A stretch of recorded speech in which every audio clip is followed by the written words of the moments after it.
Alrighty, welcome back to the channel. Swimbait 79 here. Today's video is going to be about my best baits for the month of April. The month of April all across the entire country is pretty much in full swing of the spawn. There's basically three layers to the spawn. It's pre-spawn, spawn, and then post-spawn. Roughly that takes about a 3-month process on any given body of water, and not all fish spawn at the same time, so you have fish in all different modes and different stages of the spawn. So the next 3 months across the entire country, it's going to be pretty wild. It's already happening down south and the very down south and southeast. But nonetheless, it's definitely some fish are starting to move around here in the Pacific Northwest. I've caught a few of them on the big Swimbait, the big mag draft. This is definitely for people that aren't able to throw a giant bait per se. I know I used to throw these type of baits for the last 20 years. I've done a fine job. Lately, last couple of years, I've solely been stuck on throwing a giant swim bait. I really love to catch a double digit on a 10-inch mag draft. Maybe it could happen, maybe it won't. But nonetheless, this is the best baits for April for me. That work for me may not work for you. So just keep that in mind. I try to stay away from a lot of the finessey type of baits. I'm not much of a finesser.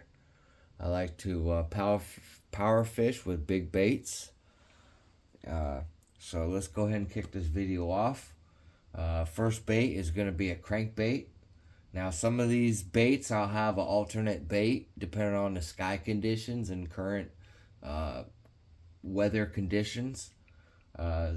It does help with some of these baits to have an alternate. This first bait is going to have an alternate. It is a crankbait, like a square bill or a lipless crankbait. Both are considered crankbaits.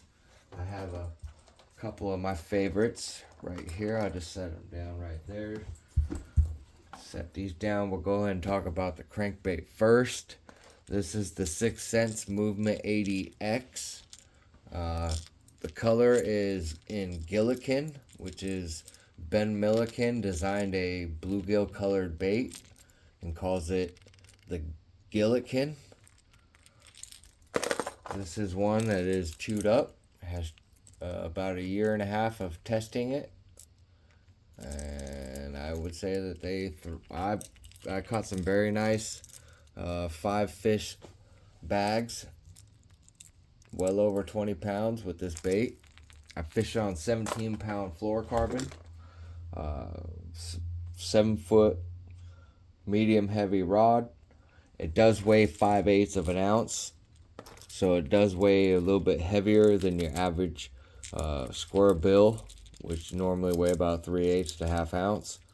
Has premium hardware on it. You don't have to worry about any of the crap with, stupid stuff happening with shitty hardware. But nonetheless, this is a very high quality bait. The red crawd flat out gets dusted at times. As you can see, they've already knocked the snot out of it and knocked a freaking eyeball out of it. It is one of my favorite baits. If it's dark outside in the early morning, I don't have a spinnerbait tied on. I always have a crankbait tied on. I can easily grab that and catch some fish till I can see light. A lipless crankbait, I'll fish that on mainly just solely fluorocarbon. Fluorocarbon and monofilament, either one, but I prefer the fluorocarbon, 17-pound. You can go with this is what I've been using, the XPS fluorocarbon signature series, KVD series. Works really good. That's for the square bills. Now for the lipless crankbaits, I like to use 50 to 65 pound braid, depending on what type of water I'm fishing. If I'm just ripping it through grass, or fishing it on grass flats or lily pads, or pad stems, or any kind of wood, I'm gonna want the braid over the fluorocarbon. That way, if you were to snag it, you might be able to just rip that thing right off and maybe bend a hook out and get your bait back. Yes. I get way more sensitivity, and I don't really work. They hit these baits so hard that, I don't have to really play the fish at all until I get it to maybe to the boat per se. But these, just basically chuck them out and wind them back in. Chuck them out, wind them back in. There are a couple of different retrieves you can play with when you're playing with these type of baits. I do prefer the bigger one, 3/4 ounce, if I can get away with fishing it, either up shallow or out deep. I will yo-yo this bait, and I prefer the 65 pound braid on a 7'6" heavy action rod, or 7'6" medium heavy rod. Either one would work. 50 to 65 pound braid. I would definitely either burn this in, or yo-yo, or just a slow medium retrieve. Get the job done. This is Strike King Red Eye Shad, 3/4 ounce right here. Here's an older 3/4 or half ounce Red Eye Shad made by Strike King. Cold front days, back in the Texas days when I first started, this is a very old bait. I used to excuse me. I used to throw the Strike King Red Eye Shad around cold front days, like post front days. I would throw this bait. I don't know what it is, but those East Texas lakes that have grass in them, this is a highly effective bait to throw right after a cold front. I've watched Kevin Van Dam murder some bass with this very bait right here on the post front days. The new stuff that I come across is the Berkley War Pig.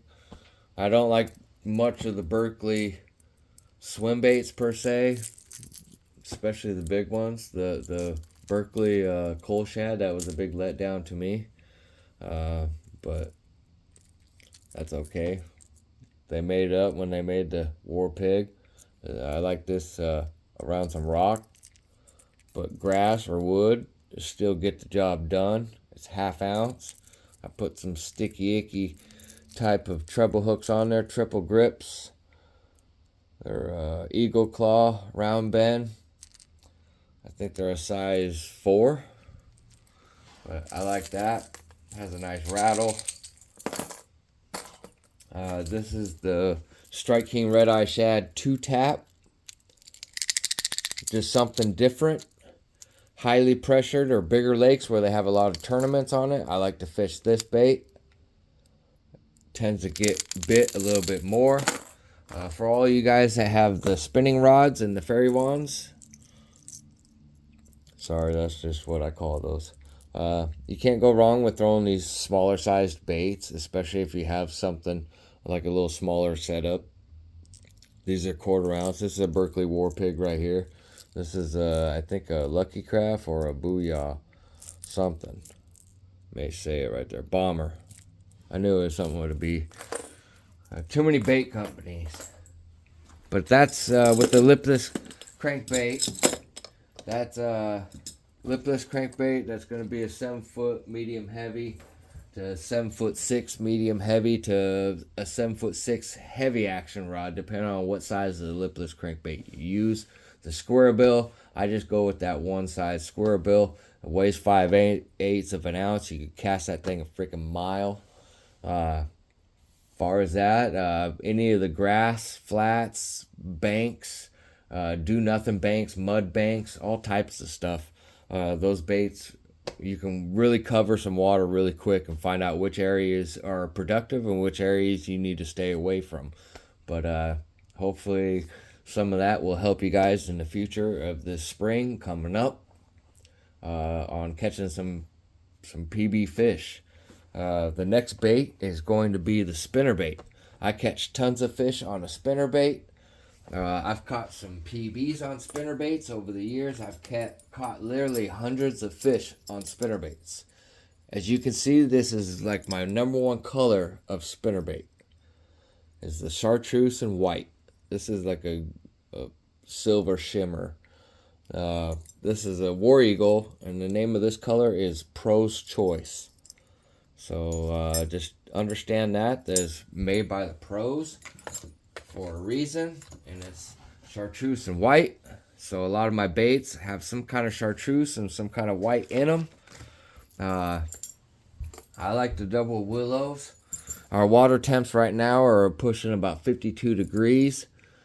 That's still fairly chilly, so you'd probably be better off with this style of a spinnerbait compared to a double willow leaf. But trust me, a double willow leaf will get hammered right now, but these ones you'll probably catch more bass with them. Is the Colorado, where you can fish it a little bit slower, more deliberate. I always rig it with a 3/0 trailer hook. I rarely use a soft plastic trailer, but if I want a bigger, larger profile on a smaller bait, I will do that. I won't put a trailer hook on it, and I will put a soft plastic trailer on there. That is a 6 Sense Divine 4-inch or 4.3 swim bait. Very nice swim bait to put on there as a spinnerbait trailer. Sorry, a little tongue twisted. But you can never go wrong with this. This is still catch fish. Once the water gets up around 55 degrees, that's really when I focus on a double willow leaf type of a spinnerbait.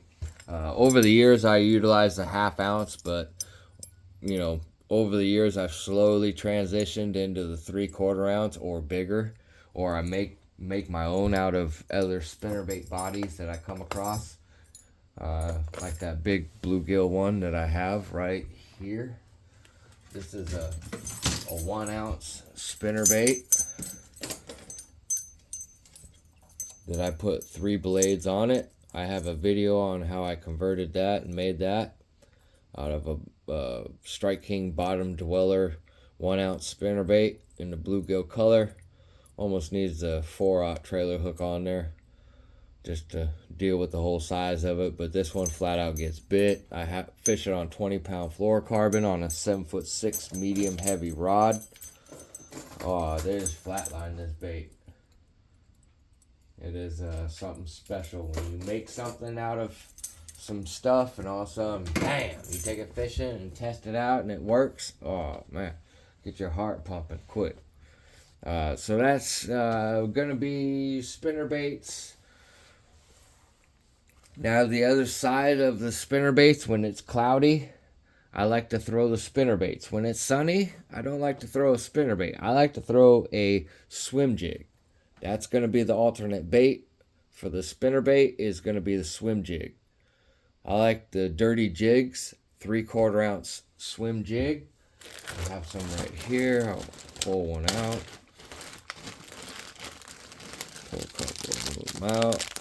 These are what it looks like. These are the colors that I like. This one's yellow perch California swim jig, 3/4 ounce. I mean, to me, that looks like a freaking bluegill or a perch. Doesn't matter. These will get chomped. This is some kind of shad color, chartreuse shad. Put a nice trailer on there and make that thing pop. Here's some other ones. It's a bluegill. See, the bluegill's not too far off from the yellow perch and the bluegill. See, I can make both of those look like a bluegill. I can make this other one look like a bluegill. I can make both of these look like bluegills with a little bit of doctoring. But these swim jigs are probably the best on the market, in my opinion, hands down. 3/4 ounce, I could throw a little bit further. I could work it a little bit faster. meaning I can cover a lot more water, come across few more fish, have opportunity to catch a few more fish, have another opportunity at a bigger and better fish. I've caught some fish up and over 6 pounds with these. One of my favorite trailers to utilize on those. New trailers that I utilize, you can get away with these. I use these for years.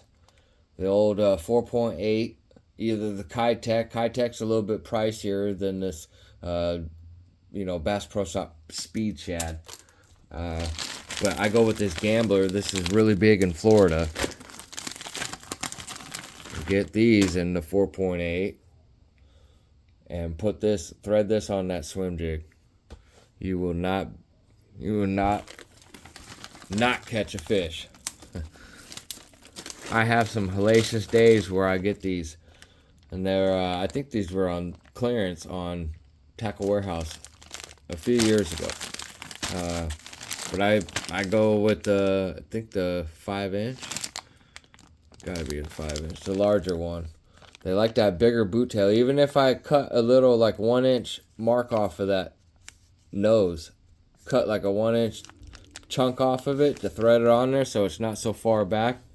But that's why I'm utilizing the bigger swim jig profile. It gets the job done. I've caught some very nice fish at Lake X on a swim jig. Used to be my go-to, especially in late April. I do like to dip the tail. If I'm using a swim bait, I will dip the tail in chartreuse. The other trailer that I like to use, so when the sun's out, I'm unfamiliar with the water, I'm gonna go with a Rage Craw for a trailer.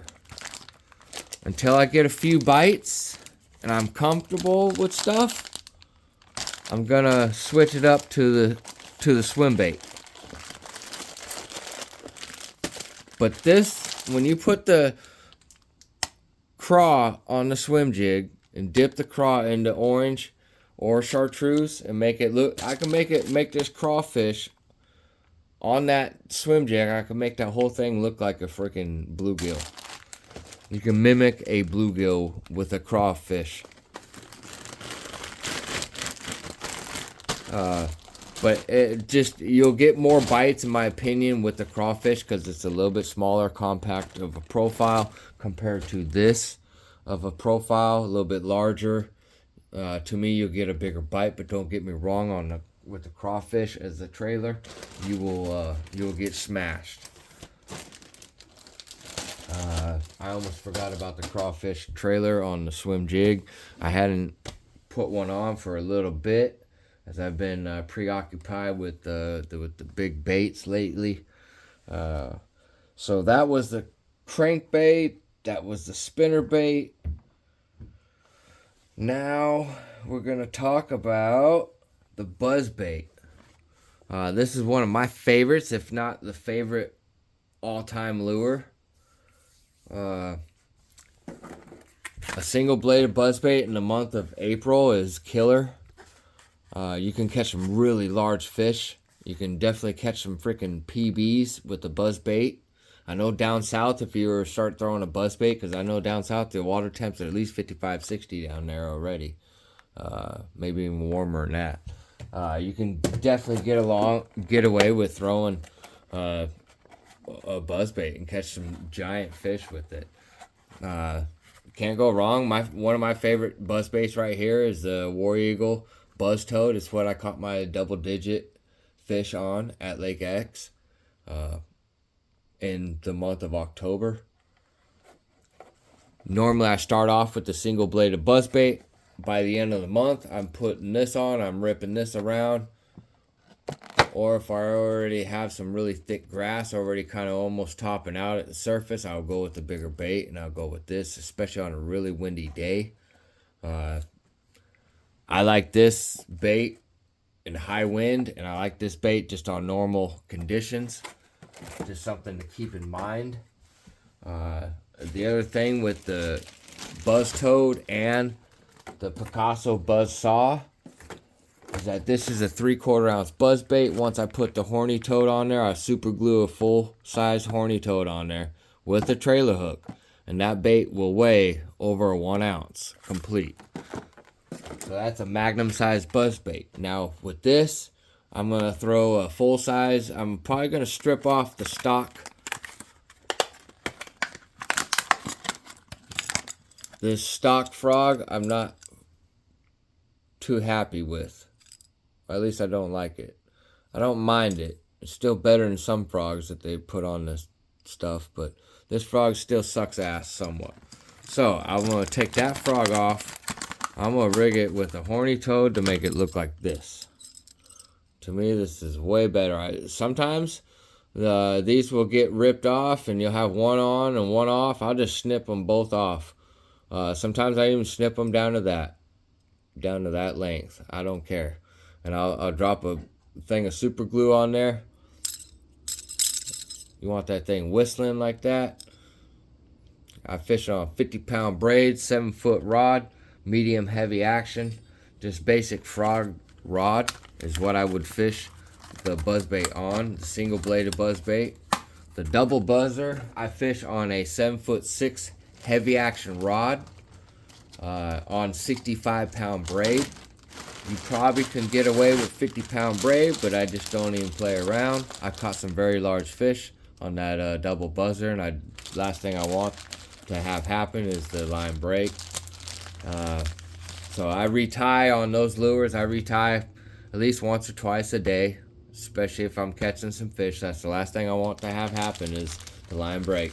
This is some of my favorite colors of horny toads is the bullfrog. Whenever I do find horny toads, I do pick them up. Sometimes I go with the jet black with the big red. Some of these are the other style of toads. But really, the horny toad, in my opinion, is the best frog you can utilize for the buzz toad and the buzz bait. If you're going for a toad style of a buzz bait type. So that's the lure number 3. So now we're gonna go to the frog. And this was what got me started into bass fishing, was the frog. Back in the day, my fishing mentor, best friend fishing mentor, turned me on to the frog fishing, and it ate me up. I couldn't wait to get off work and go and throw the frog. So my type of frogs that I like are the pointy nosed frogs. I call these stationary frogs, as you have to impart the action on these frogs to make them have action. You can just throw these out and reel them right back across the surface of the water and catch fish. It's not very effective. You have to walk the dog with these frogs, or a sachet side-to-side action. When you impart your twitches and your rod tip and get a nice cadence, and you start walking your frog side to side, do about 10 walks, and that frog walks maybe a foot. Some of the best walkers out there. It does take a little bit of time to figure out how to do that, but that's for another video. So these are my favorite type of frogs to use, is the pointed nose ones. I can use the type. I can utilize these frogs in a way that I can manipulate these frogs in a way that I can't really manipulate the popping frog. That's my other choice. If you don't like the pointed nose frog, you can go with the popping frog. But there's a day and time for the popping frog. I say on super windy days compared to this frog. But when it's slow and subtle out, not much wind, I can throw these frogs around and I can really kill it. My cadence normally with even with a popping frog, it's going to be a 3 walks and a pause, or 3 pops and a pause. And just hold on. When you fish these baits, you cannot take your eyes off them. Understand that you got to know where your frog is at all times.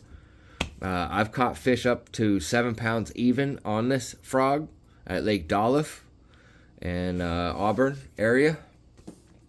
The other type of frog, like if you don't, I like this on sunny days.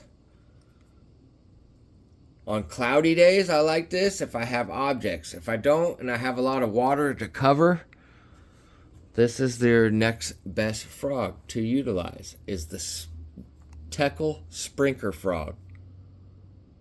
Has a little plopping type of, it's like a whopper plopper that's weedless, so you can throw over some vegetation, open water, around wood. Now understand that when you fish this around wood, and you fish this around wood, this is going to be less to snag.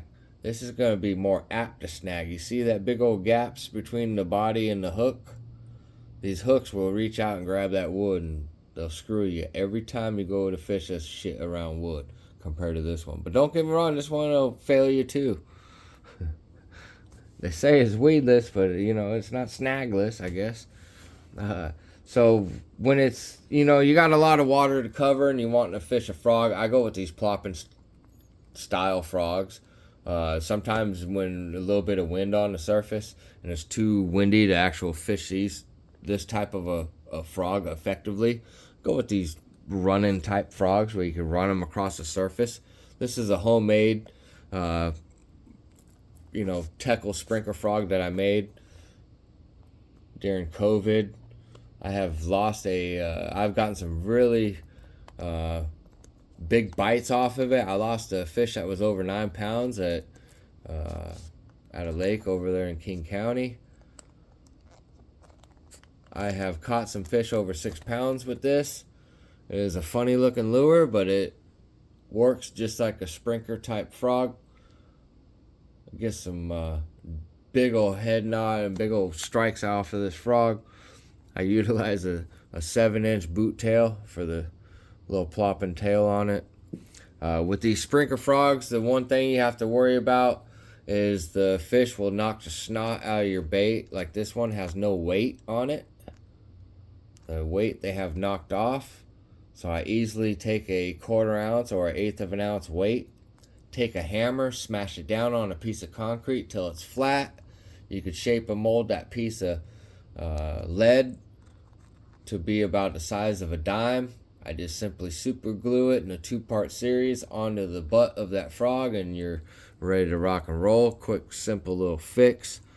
These frogs do tear, so I utilize super glue to rig them back up and get a little bit more life out of them.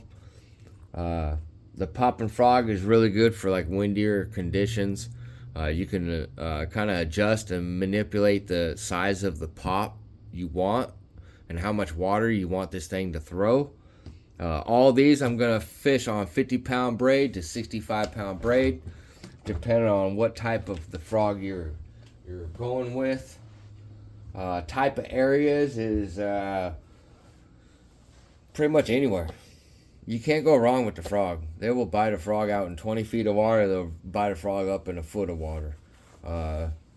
Jungle-like areas, just like where you would see a frog, that's where you fish a frog at. I can go behind a couple of boats that aren't fishing a frog, that are fishing a spinnerbait or a swim jig or a chatterbait, and I will fish a frog, and I will catch fish behind them with the frog, especially towards the latter part of the month when the fish really get up shallow and they start bedding. And if you work a frog and you're ready, you could catch some really, really nice sized fish with the frog.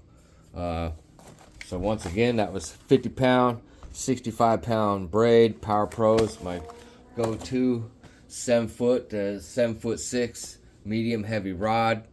For this bigger sprinkler frog style frog. Again, this is the Strike King No, this is the Spro King Daddy frog. It's a 1 ounce frog.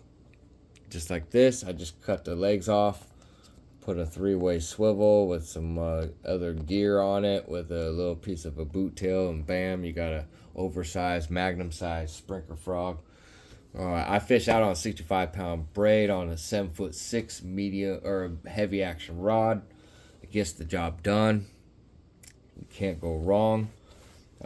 So that's going to be the fourth bait. Now the fourth bait. Okay, so the fourth bait's going to be the Swimbait. And as you guys know, I'm big on the Swimbait right now. I've been fishing the 10-inch mag draft and the 8-inch mag draft. More or less last year I fished a lot of the 8-inch mag draft. Caught a few fish, caught a 6.5. That was the biggest last year. So hopefully this year with me fishing the 10-inch, I'll catch something even bigger than the 6.5. You can't go wrong with any size of swim bait, really. Anywhere from 2.5 inch all the way up to 10-inch, 12-inch. It doesn't matter whether it's hard or soft. The glide baits, you can't go wrong like these. Bass Pro Shop XPS Swerve glide bait, 7-inch. For best money for the bang, best bang for your buck. Like $20 for this glide bait, and it catches fish. Can't go wrong with that. The mag draft, a little bit higher price for the soft plastic swim baits, but they're perfectly designed. Well, for the most part, they're perfectly designed. Their magnet system sucks, but I highly recommend if you're gonna invest in a soft plastic mag draft. The 10-inch is only about $40, $35-40. So it's not that much of an investment, but some people kind of cry about it. I think the 8-inch is like $30 or maybe $25, something like that. Keep the original clam packaging to be able to put that bait back in there, especially when you're not using it. It will extend the life of your bait rather than just leaving it on the bottom of your boat, kayak, or tackle bag, or whatever it may be. So that's just a quick little tip. I throw, depending on the type of swim bait and the type of area you're throwing your swim bait, like the 7.8 Kitech, I fish on a flashy owner swim bait hook that I modified.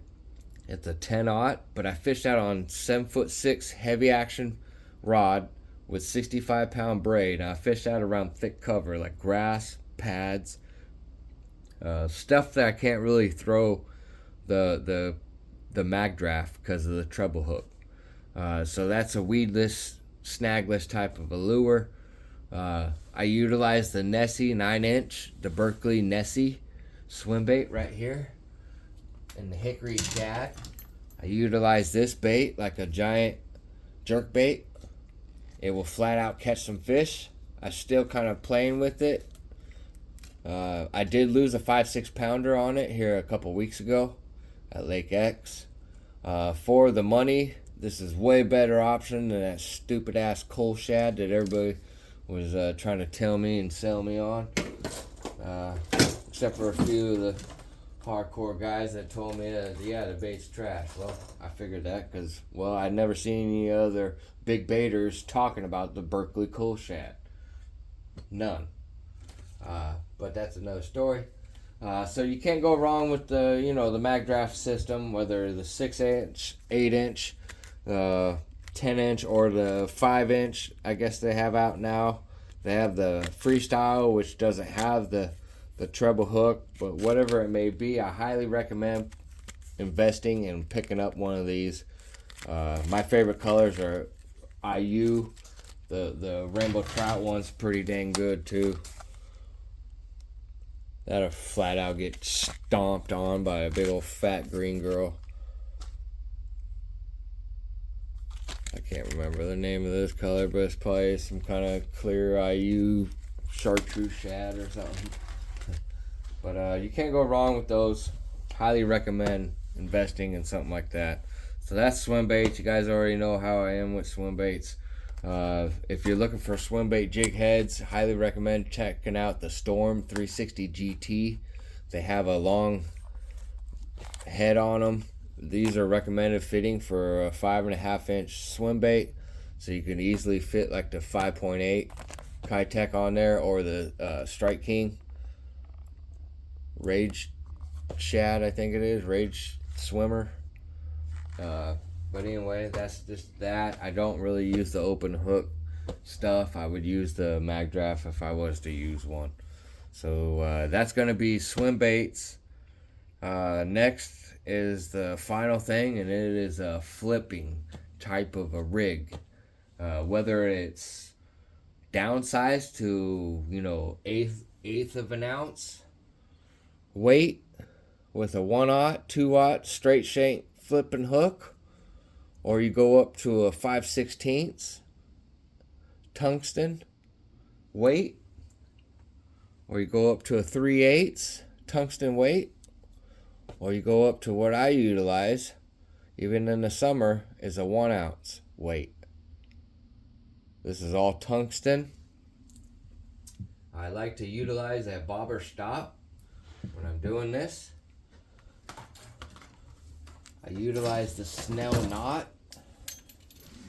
I'm gonna go ahead and rig this flipping rig up for you guys as the vegetation starts to take off.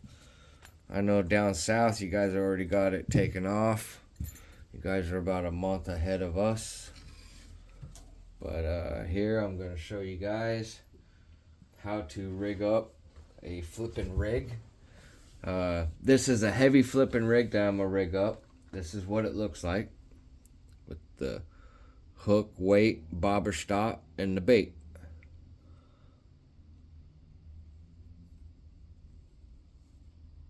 So that is what your rig will look like.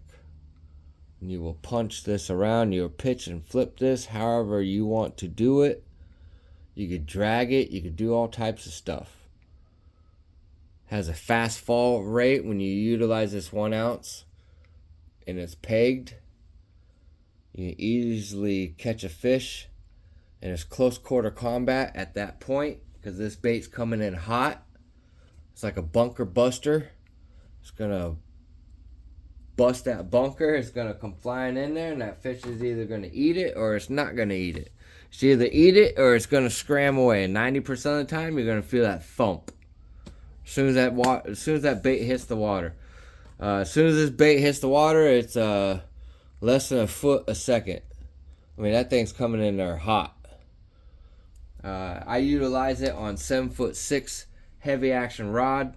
65-pound braid is where I would start out with far as heavy flipping, and I would work my way up to the 7'10" extra heavy with 80-pound braid with an 1.25 to 1.5 ounces, even at 1-ounce weight will do. A 5/0 flipping hook and a bag of baits, and you're ready to go. The type of bait that you put on these flipping baits and flip, it's totally up to you. You can use craws, you can use tubes, you can use creature type baits, you can use beaver style baits, you can use swim baits like I have rigged up here. Me and Swimbait 58 last summer, we're doing a little bit of punching at Lake, what is that? Yeah, Long Lake in Port Orchard, and we're punching these swim baits in the pads, through the pads. We're getting chomped on. So it's really up to you. You can easily not even throw this on braid and go with fluorocarbon, either 17 or 20 pound with just a little bit lighter of a setup. I wouldn't necessarily go with a 1 ounce with 17 or 20 pound.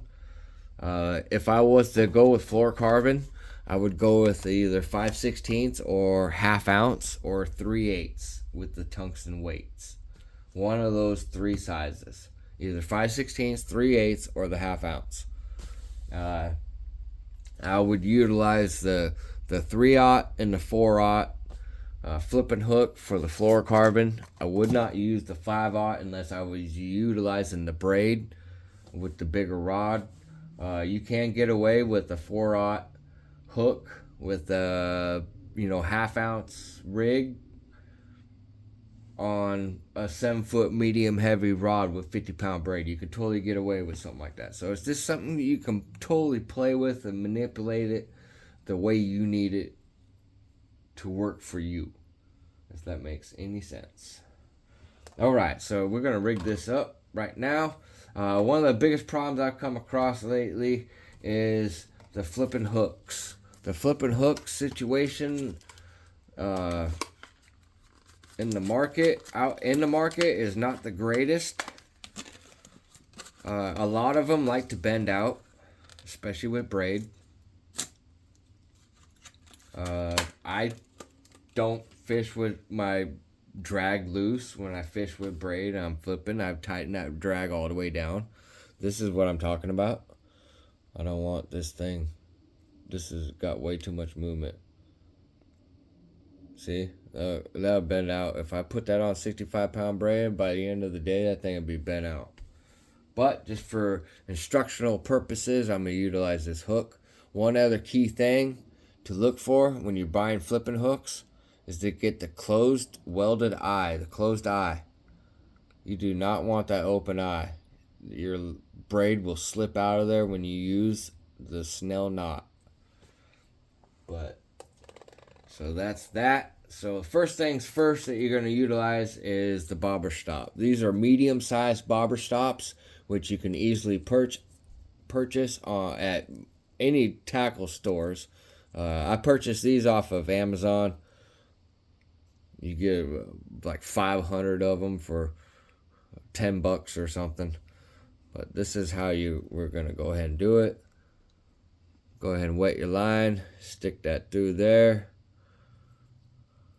Just like this. Throw it on there. You throw your bobber stop first. Slide it up out of the way. Now we're going to go ahead and pick our weight out. We'll go with the 1 ounce weight. I'm going to throw it on there. So bobber stop, your flipping weight. Now the hook. So to tie a snell knot, we're going to come like this. We're going to hold our hook upright. We're going to come through the top, down through the eyelet. We're going to pinch this line. We're going to make a loop. So you see the loop between my fingers. I'm going to wrap this line that I pinched. We're going to wrap this line around this main line like 7 or 8 times. 6 to 8 times. 1, 2, here's 3, here's 4, here's 5, here's 6, here's 7. We'll go 7. And then you want to go through this loop that you've been pinching the whole time. I'll put this tag end into my mouth and I pull. You're going to hold that pinch and you're going to pull that tag in. While you hold that with your mouth, your teeth. That's how I tie that snell knot. And you cinch everything up. It should look like this. So the real test is after you tie the knot, you have the weight hit the hook. The purpose of the snell knot. Let's see if I can show you guys this. It's gonna be kind of hard. Okay, so when you set your hook, so this is like the weight hitting the top of the thing. It kicks it out. See that? Quarter kick. That's the whole purpose of tying a snell knot for bass fishing. When you're pitching and flipping, you will get 30% more hookup ratio. You won't. I don't lose many fish when I pitch and flip, especially with braid.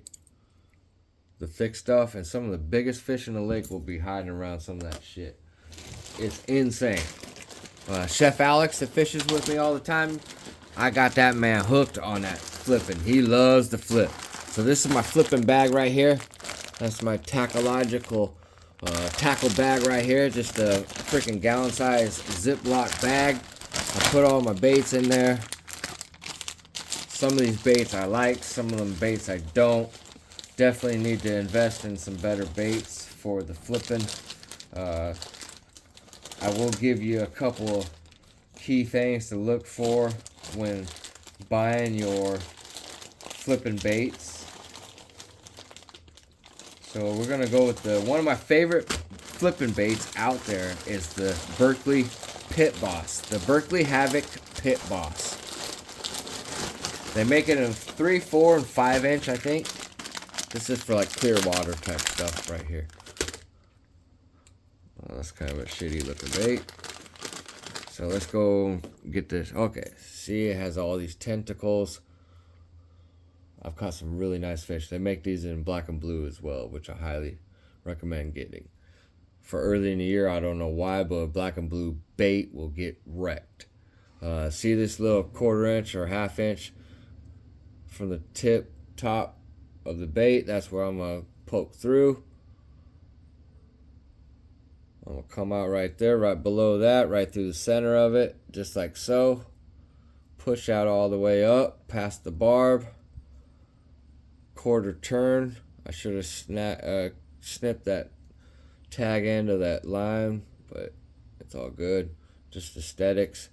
And then I just simply turn the bait, pinch the bait over, and thread that hook through so it's not poking through at all. Run your finger, doesn't catch nothing. It's good to go. Now we're going to slide that bobber stop all the way down. So it's about, I don't know, 1/8 of an inch, 1/4 inch above the actual weight. So you have a little bit of slop right there. Nothing to worry about. To me, if I was to start going outside and pitching this at a lake, I would dip the tips of those craw pinchers in some kind of either chartreuse or the orange dye, just to give yourself a little bit of extra stank. In return, it'll make the fish hold on to the bait just a little bit longer, possibly enough longer for you to get a good solid hook set in her, and then fight her and get her in, weigh her, and the next thing you know, it's a new PB. That's really how pitch and flipping is. I don't really have an idea for the hook. Some of these I've had for a long time. That's a closed eye hook. That's a piece of heat shrink that I put over the plastic keeper, because a lot of times these plastic keepers on these flipping baits, they like to break no matter what they say. I mean, they call this this is the VMC heavy duty flipping, and this is a 6 cents ox hook. Let me show you how weak this thing is.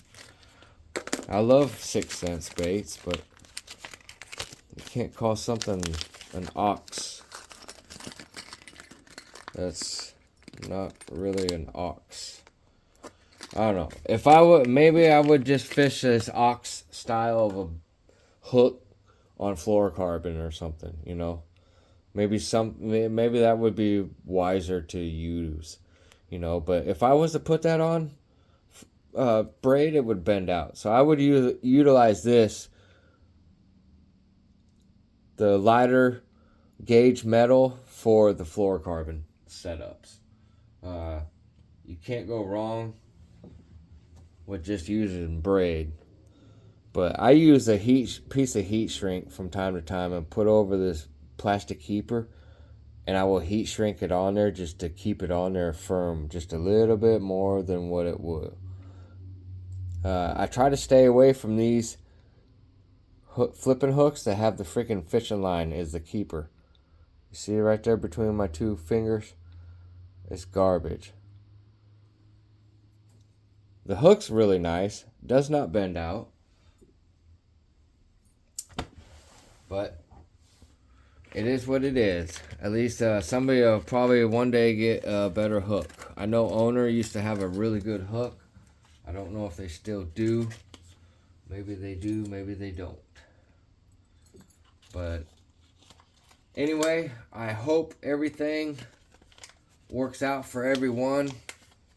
I hope that helps everyone. Pitch and flip, far as areas, before we go, far as areas, you can pitch and flip anywhere. You can pitch and flip all the way down a freaking bank. You can flip that bait into just about anything. That's the other thing about a 3/4 ounce swim jig, is that you can pitch and flip this thing as well as swimming it, or dragging it, or anything. Just a little tip. But I think that's about gonna wrap it up for the video for today. Hit that like button for me, helps the channel out. Once again, get out there and get the chucking and winding. I have a bunch of information, a bunch of new videos coming through, a bunch of new content coming out. Just prepared, be on the lookout. Make sure you hit that notification bell to make sure you receive all my newest videos. Once again, hit the like button, comment if you want to, subscribe if you're not subscribed. And once and for all, I hope to God every one of us catch a new PB this year. Until next time, Swimbait 79 out.